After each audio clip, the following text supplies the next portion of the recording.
Good afternoon, and welcome to another edition of Who's Who in the Zoo. This is a podcast about developing empathy for other roles in the construction industry. And today's role that we're going to talk to is the food service design consultant. I'm honoured to have as my guest Nisha Ghantwal, who is with the Mack Group in Sydney. Hello, Nisha. How are you? Hello, Rob. Thank you for having me. Very happy to be representing the food service design consultants. Fantastic. Nisha, I could do an introduction for you. It would, I guess, encourage people to listen to you for all of the things that the Mac Group have done.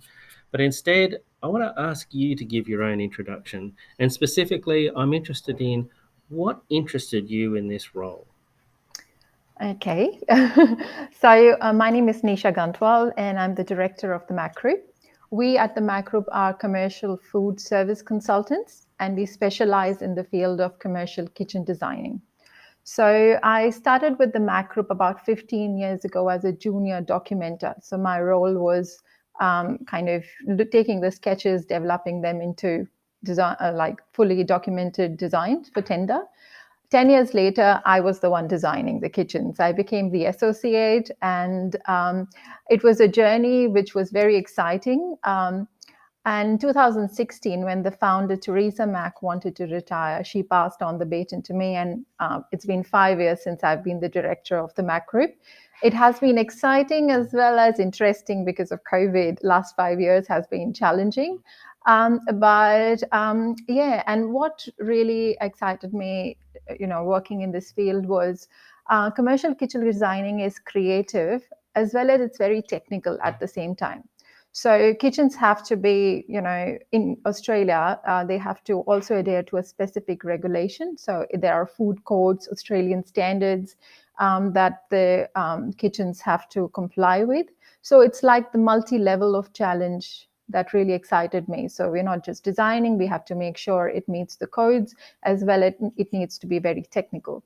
So that was really exciting. As well as kitchen designers, we get involved in projects quite early during the concept stage. So we are an important part of like the core team. So we have architects and clients and decision makers during the initial concept stage, and we get on board to make sure that the kitchen, which is the most services intensive part of the project, and has to work. So that was really exciting to me to be a part of that core team. And also, what was very exciting was that we were working on a range of projects from like a tiny coffee shop to a large catering kitchen for an airline company to, iconic buildings like Sydney Opera House to large corporate offices like Macquarie Bank or Google. So it was really exciting the type of projects we were doing, the variety that we're doing. So that's why it's been 15 years working in the field, and it's still as exciting as the first day. I guess the old adage that if you don't like the heat, you shouldn't be in the kitchen. I think that's the sort of thing that you're talking about. Kitchens are difficult, aren't they? They've got a lot of hard surfaces, so they're very noisy. A lot of Yes, heat, yes. moisture. So it must be very difficult to design for the person. Do you think often about designing, for this person, this human sort of body, the all of that? Absolutely. So I did my graduation in architecture. Then I did my master's in sustainable design. So being sensitive to design and sustainability comes naturally to me. I have been studying it and I've been trained into that. So when I design, or when as Mack Group we design commercial kitchens, that is the focus in addition to just kind of designing kitchen to make fit all the cooking equipment and all of that. So when we're designing, we keep into mind the workflows as well as very important is wellness. So people working in that space, how comfortable they are, they're not kind of crossing each other's path. There is sort of, kind of keeping the kitchen cooler, less noisy. So people working in the space experience the space as something that adds value for them as well. They're going to that space to work every day. They are in that space working, spending a lot of time. It is as stressful because that's one space that you have to stand all the time to work. So on top of that, there's standing as well as there's heat coming from cooking equipment and the noise. So all that adds to stress. So we try, as kitchen designers, try to make it as comfortable for the people working in that space as possible. It's not always easy being a part of a design team, and especially because many of the kitchens are in the back of house, they are not visible part of the buildings. And so we sometimes have to fight for spaces. There's always a struggle and a challenge, but with every challenge comes an opportunity. So we try to make the most of that and try to come up with solutions that are in the best interest of the project. Sounds very exciting. You certainly got a lot of pressure on you to create a space where people perform. Question for you then, Nisha. On a day-to-day basis, I'm not talking about yesterday or last week, but just generally on a day-to-day basis, what are the sort of activities that you're doing? If somebody was listening in and they were thinking, "Wow, this sounds like an exciting job," Mm-hmm. um, what what would you be telling them that you're doing on a regular basis? So, as the director of the company, my role is mentoring, making sure, supervising, researching. So, on a day to day basis, I start with checking on my emails, like many of us do, prioritizing what's important, which are the main critical areas that we need to work on as a team.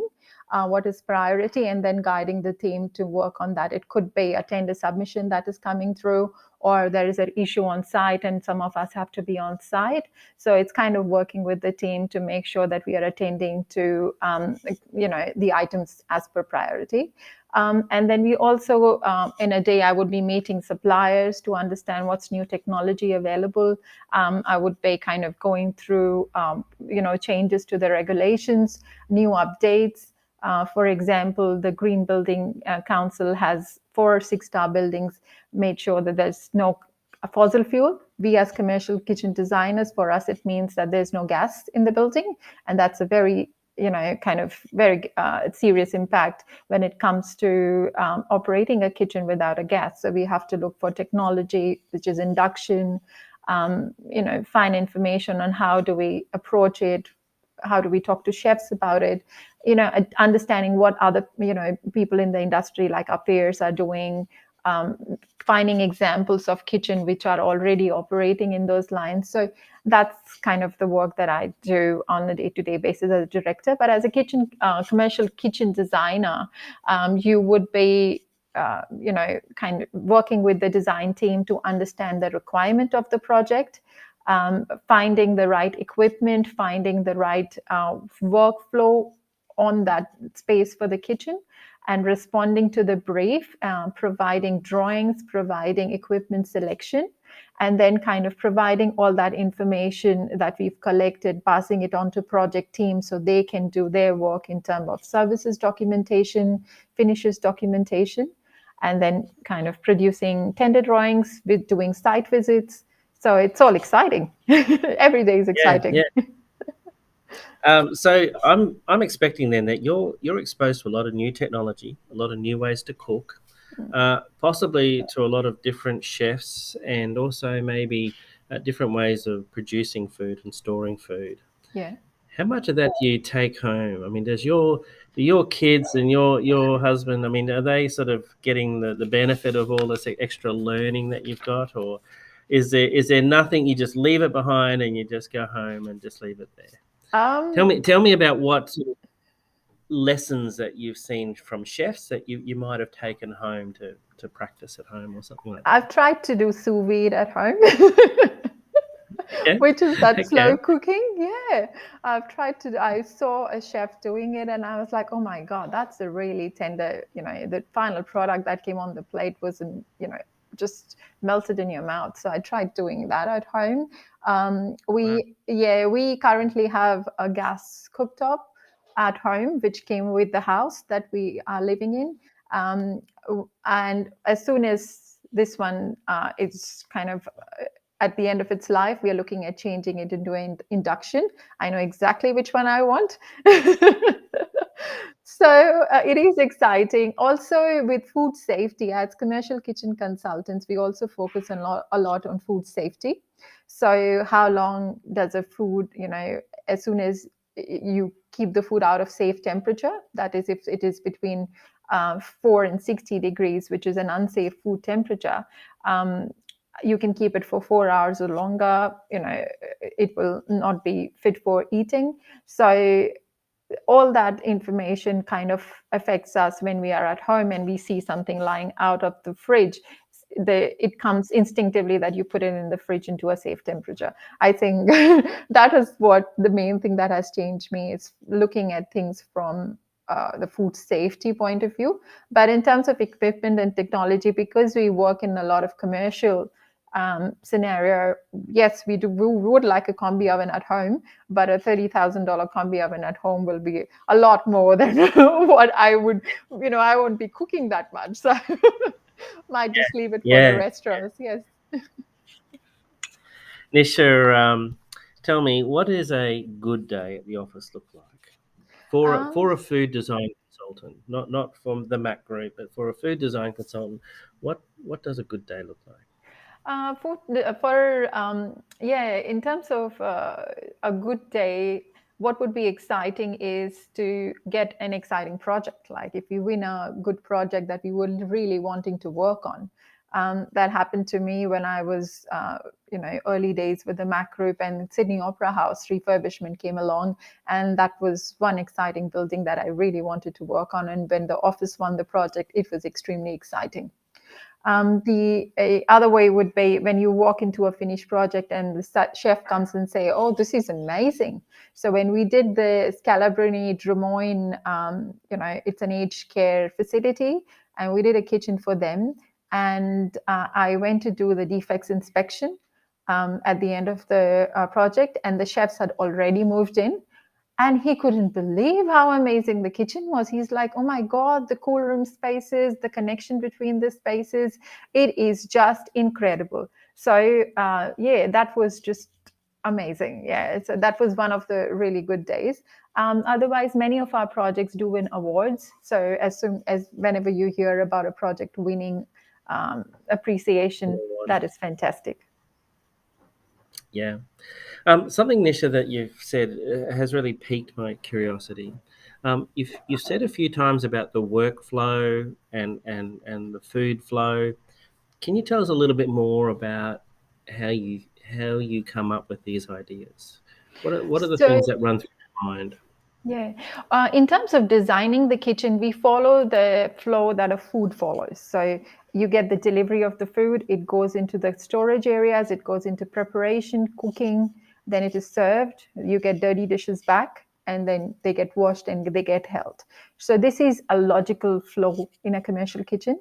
So when we design the commercial kitchens, we try to maintain that flow, and we provide, spaces that each individual working in the kitchen has their own work area. They're not on each other's toe. And that helps in keeping the whole temperature of the kitchen down, with chefs not screaming at each other, people not bumping into each other. So yeah, that's the main. In terms of workflow, that is really important.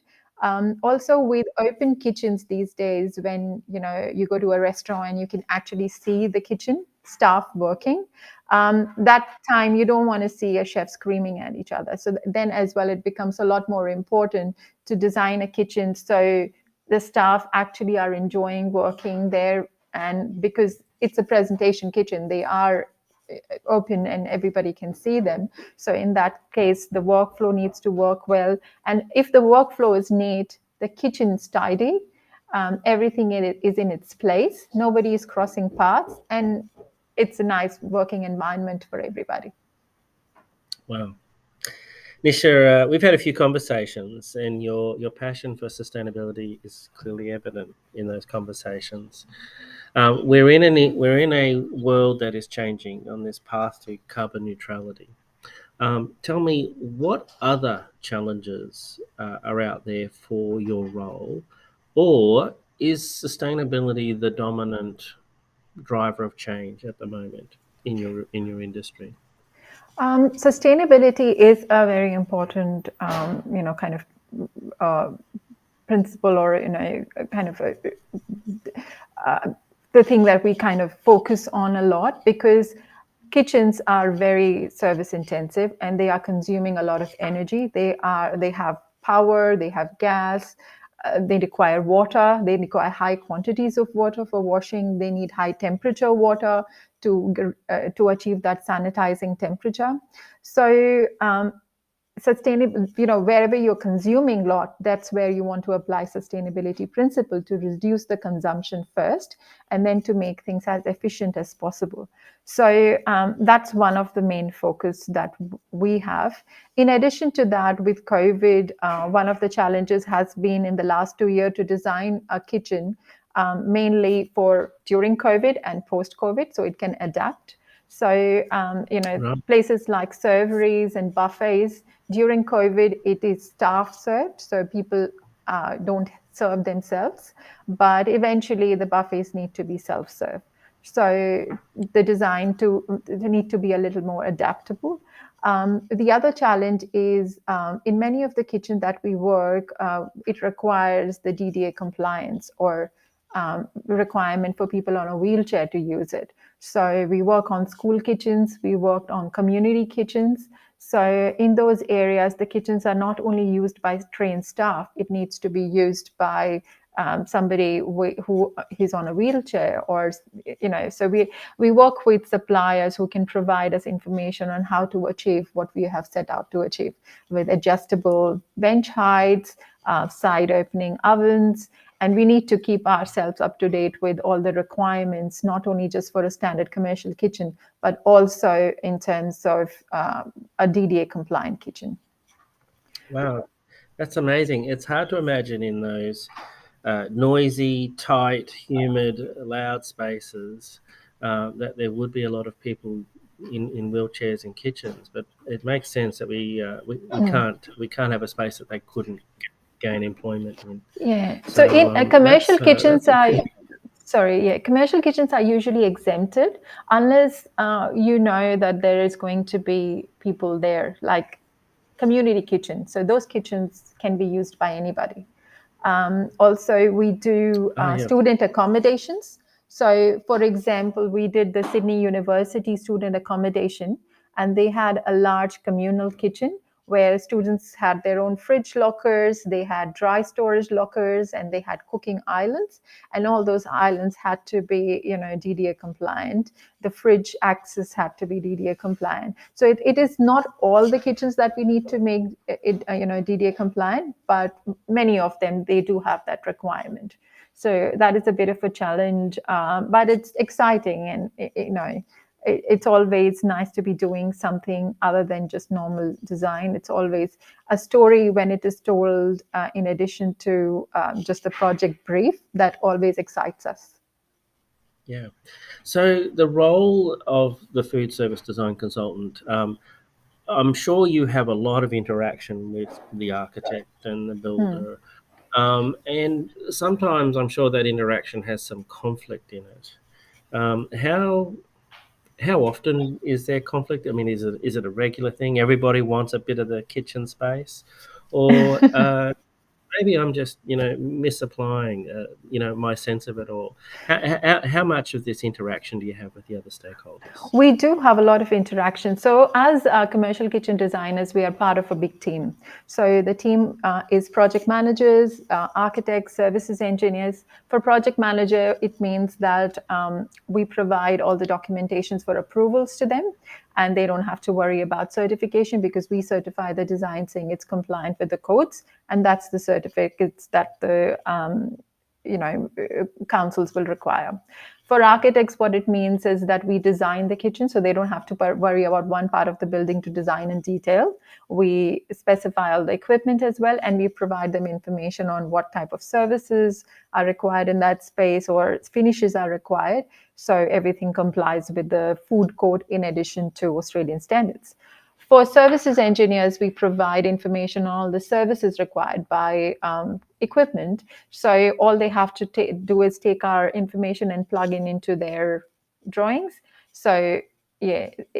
So there's a lot of interaction with all the different members of the project team, and when there is an interaction, there are times when we do have conflicts. Like with the architects, we will be fighting for space, With services consultants, sometimes there's not adequate headroom for ductwork, and we need the height in the commercial kitchen. So that's the time when we have that discussion.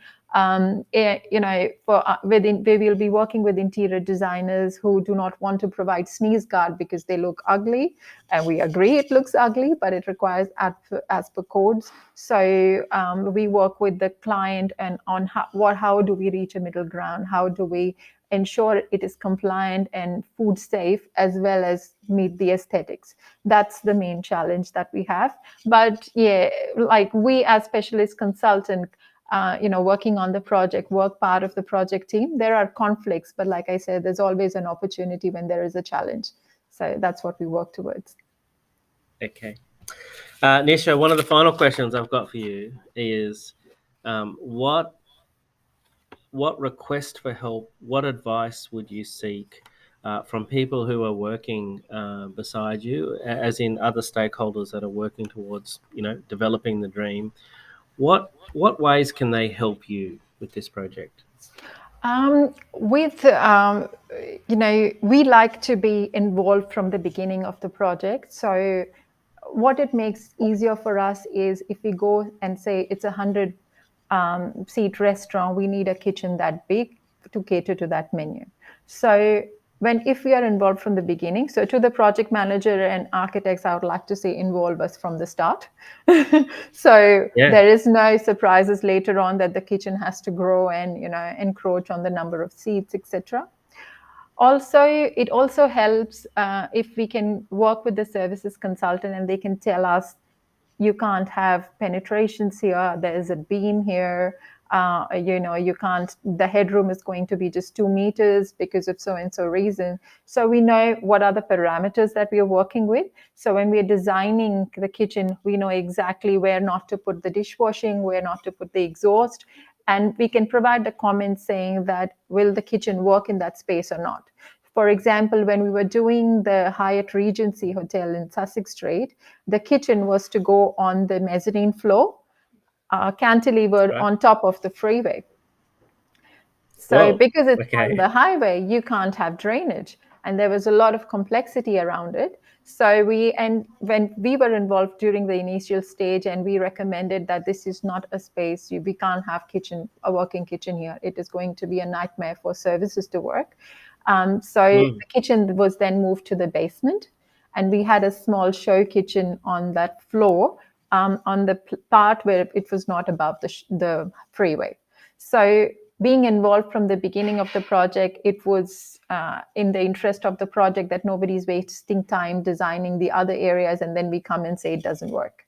So start involve us from the beginning. Give us all the information on what the parameters we are working with. So that will make us, a lot more efficient in providing the design solutions. Um, there's a number of changes that we've already talked about. So sustainability is an obvious one, and you've mentioned flexibility, and you've mentioned things like the impact of world events such as COVID, etc. Um, in dealing with these things going forward, have there been any changes that you think, I'd like this change to continue? Or are there any changes that have occurred that you say, I really wish I really wish we didn't keep this sort of focus? So for example, I'd imagine the idea of doing more with less in sustainability is a change you'd like to keep. What are we more fastidious with our food than we used to be? What sort of challenges do you see that things that you see as changes that you'd like to keep, and things that you Mm. see as changes that you wish we could Yeah, change? sustainability changes are always welcome, but the challenge becomes when Mm. we are adapting a sustainability principle from another country or another continent. For example, we were working on a project where we had to, kind of comply with the LEED Platinum, which is a US based requirement. Oh my, By that, yeah. means the taps have to have a flow of 1.5 liters per minute, not more than that, to meet that compliance. For kitchens, it means um, it's dribble, exactly. So it is not suitable for preparation kitchen, for wash up sinks, and for preparation sinks. As well as if you look at sustainability, it's not just the usage, but where is the product coming from? So 1.5 liters per minute, there is no tap in Australia that can do that. The least the minimum is 1.7 that, Australian manufacturers can provide. So this particular tap was to be imported, so that comes with its own carbon footprint. And then you wouldn't have, replacement parts, and they had other challenges. So, when we're looking at the sustainability principle, I think not just the principle, we have to sometimes use logic. Is it suitable for the application? Is it, available locally? So all those, I think, take priority to if we are adapting a principle from another country or state. That's one. Also, I feel that the Australian standards for construction of commercial food premises, which is AS4674, is dated 2004. So it is really old, 18 years old. And in the 18 years, imagine the technological development, the different types of facilities, the open kitchens, etc. Also, what you will find is that the standards are a little bit vague. They don't give you exact information. A lot is left to interpretation, and that becomes extremely challenging sometimes, as commercial kitchen designers, when we go for meetings and we are asked, why can't we do this? It doesn't say in the code that you can't do it. So it's sometimes to justify why are we designing the way, and it's our experience, and we have seen a lot of council reject certain drawings or close down food premises for not complying.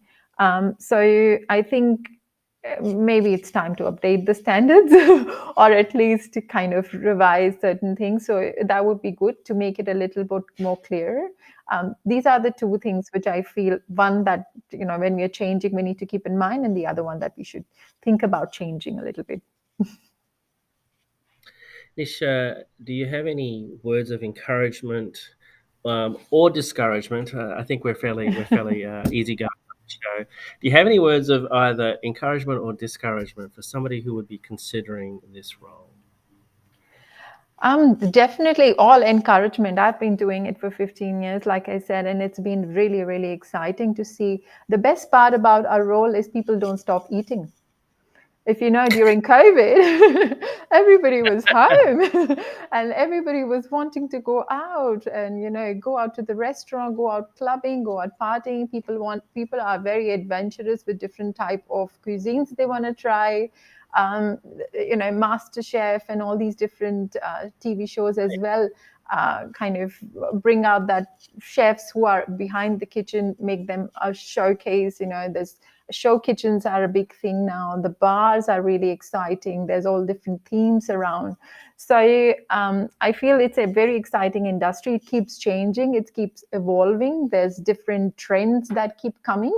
So it's definitely a very exciting industry. So always encouragement. And also for us, it has also given us an opportunity to work for the community. So we not only, we are in business, so yes, of course, we do a lot of commercial projects, but we also work on a lot of community and pro bono work as well. So we recently sort of completed a pro bono project in Bangladesh. So we were approached by a Dubai-based company called Lighthouse Cohort. They do a lot of humanitarian work, and as part of this project, we had to design a food truck for a laborer who, he was a laborer in Dubai, and he's now a businessman in Bangladesh running his own food truck. So there were a lot of, support by an investor. Everybody came together, and it's an inspiring story. And this man, after his food truck was built, his first meals from the food truck went to an orphanage, which was unbelievable. It was just amazing to see a person who was at a receiving end now at a giving end. He was giving back to the community. Currently, we are also working for another pro bono work in Sydney for Dalwood House. It's a domestic violence center and it provides support to families going through rough time. So we're designing 2 kitchens for them, and we've reached out to our suppliers for help as well. And it was just incredible to see companies like Smeg, Moffat, Scope coming forward in support of the project and provide free equipment. I've shared stories of this on my LinkedIn on how this project came about. It's an incredible story if your viewers would like to go and have a read through. But Yeah. being in this industry has given us this opportunity to give back, and it's amazing. Well, Nisha, it's Easter Thursday, and that was a particularly heartwarming way to conclude today's version of Who's Who in the Zoo. I wish you every success and a safe holiday, and thank you very much for being a guest on this show. Bye bye. Thank you, Rob. Thank you.